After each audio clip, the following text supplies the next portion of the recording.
The Life of Sir Dunstan Pigglesworth by Catherine Hannah. The wind blew expectantly over the fields and rattled the barn to its core, where a sow turned serenely and gently revealed 6 piglets by her side on the floor. 6 little sausages by her side they lay, in the warmth of their mother asleep on the hay. Soon thereafter they took to their trotters and introduced themselves to the world.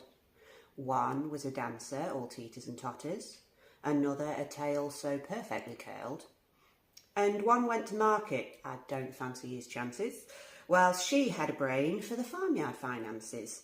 A born Casanova was he romances, and the last he was born a lord. Sir Dunstan Pigglesworth, his name and rank, and only the very best would do for his lordship, though his piggy bank was short of a penny or two. Short of a penny and short of a pound.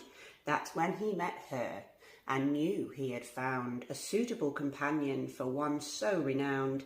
This little pig did not cry all the way homebound.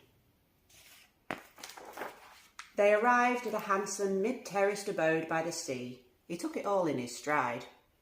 A local celeb at the pub down the road even dipped his toes in the tide. But the idea dawned that something was slacking. Though worshipped was he, the locale lacking. So he summoned the help, and she started packing for a country escape.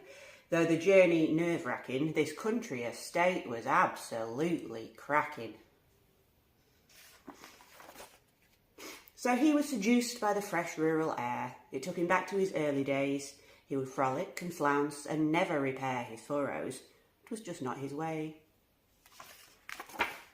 Though he loved to saunter and scour the outside for society and apples, it could not be denied, although it offended his cavalier pride, whether farmland or inland or in reach of the tide, the best place in the whole world was by her side. And yet he was growing, a fine specimen of pig. His lordship needed space. A name is esteemed in the real estate game, so soon he had his own place. A studio apartment on his own block of land, a bachelor pad with an orchard on hand, a peaceful life. But should he demand company, his neighbours were at his command. Each day she would visit, morning and night, with breakfast and dinner and treats. They would walk, talk, put the world to rights, or just sit in amicable peace. She might undertake light repairs or relate all her woes and her hopes and mistakes. The years passed by. She found love and announced that they were expecting a child.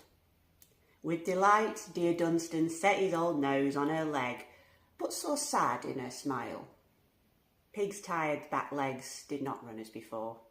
His trips to the orchard were few, then no more. The winter was hard, yet still she would sit by his side on his bed full of hay.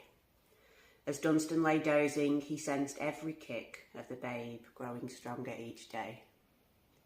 He loved him already, right from the start, and counted the rhythmic beat of that heart till his sleeps became longer and their time came to part.